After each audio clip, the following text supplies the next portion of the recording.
Welcome to the Salmon Runs YouTube. Enjoy the video.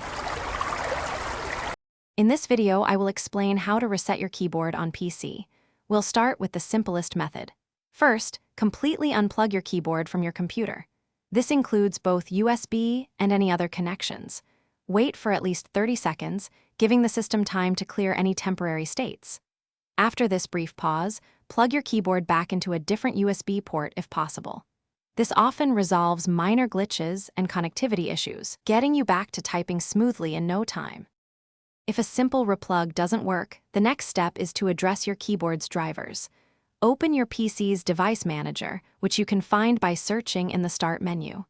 Expand the Keyboards section. You'll see your keyboard listed there. Right-click on it and select Uninstall Device.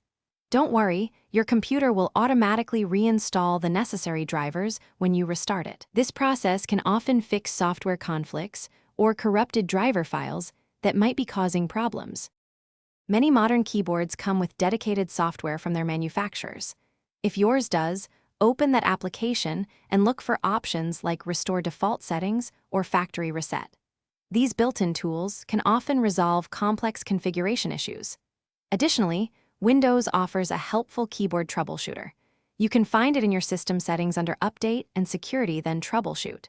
Running this can automatically detect and fix common keyboard problems, saving you time and effort. Finally, sometimes the issue isn't software but physical.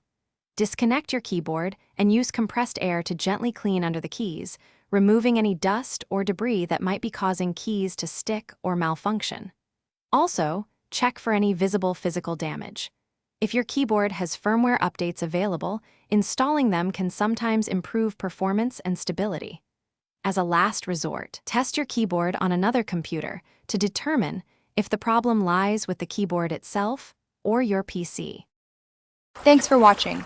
Consider subscribing if we helped you.